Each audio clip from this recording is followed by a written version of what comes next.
करगिल की लड़ाई कैसे लड़ी गई।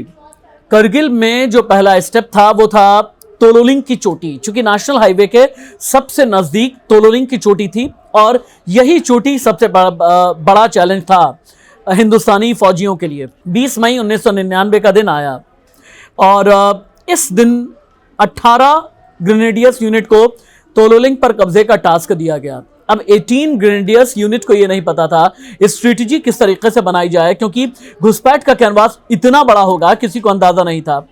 फिर सेना को वहां सिर्फ 4-5 मिलिटेंट के घुसपैठ की जानकारी मिली, लेकिन मिलिटेंट कह लीजिए, आतंकवादी कह लीजिए, घुसपैठिए कह लीजिए, पाकिस्तानी फौजी कह लीजिए, पाकिस्तान के रेंजर्स कह लीजिए, ये बहुत बड़ी तादाद में थे। जब तक कुछ समझते हैं हम तब तक 13 जून 1999 का दिन आ गया, लेकिन भारतीय सेना ने तोलोलिंग पर कब्जा किया।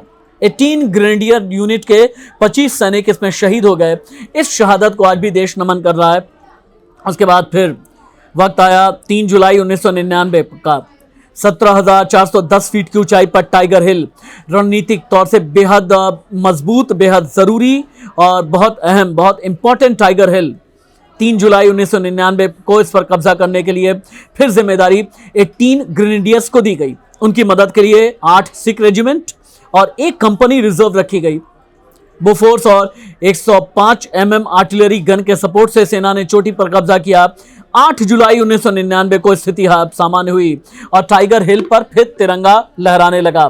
तोलोलिंग और टाइगर के बाद में 2 पॉइंट ऐसे थे जिस पर कब्जा होना बेहद जरूरी था, ताकि श्रीनगर को मेन हाईवे से अलग ना कर पाए पाकिस्तानी फौजी या पाकिस्तान के घुसपैठिए। ये 2 पॉइंट थे, पॉइंट 5287 और पॉइंट 4812, जिसके जीतने की कहानी सबसे ज्यादा रोमांचक है। दोनों ओर से गोलीबारी हो रही थी, सेनाएं आगे बढ़ रही थी। 22 ग्रेनेडियर्स के मेजर अजीत और यूनिट को दोनों चोटियों के बीच फुटहोल्ड बनाने का टास्क मिला। फुटहोल्ड का मतलब होता है जहां पर अपने पैर फौजी जमा सकें। राशन, गोला बारूद की कमी हो गई और आखिरी 4 दिन तक ये लोग लड़ते रहे। राशन नहीं मिला, गोला बारूद नहीं मिला। आखिरकार कुछ घुसपैठियों को मारा और बाकियों को खदेड़ कर उन्होंने अपना काम पूरा किया और पॉइंट 5287 और पॉइंट 4812 जीतने की कहानी उसके बाद फिर तय हुई। लेकिन यहां से शुरू होता है करगिल विजय का चैप्टर 3। मुसीबत में इजरायली मदद ली गई और भारतीय जुगाड़ किया गया। इंडियन एयरफोर्स के पास में 1985 में फ्रांस से खरीदे गए मिराज 2000 एयरक्राफ्ट थे। इनके साथ में 60 लेजर गाइडेड पॉट्स और बम मिले, जिनका पाकिस्तान के बड़े ठिकानों पर टारगेट था।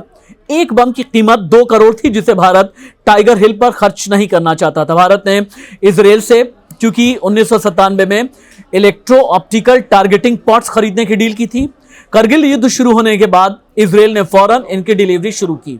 इन पॉट्स के साथ पेवे 2 LGB बम इस्तेमाल होने थे, जो यूएस और यूके से आने थे, लेकिन इन्होंने कर दिया मना, यानी बम भी नहीं दिया। उसके बाद हमने अपने देसी बम का इस्तेमाल किया।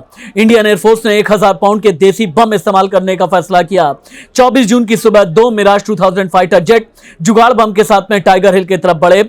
जुगाड़ बम बिल्कुल निशाने पर लगा। पाकिस्तानी बेस की धज्जियां उड़ी, पाकिस्तान के बंकर की धज्जियां उड़ी।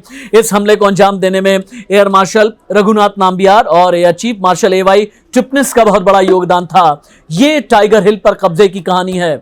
सुनकर के आपके भी रोंगटे खड़े हो गए होंगे ना, मेरे भी हो जाया करते हैं। नमस्ते।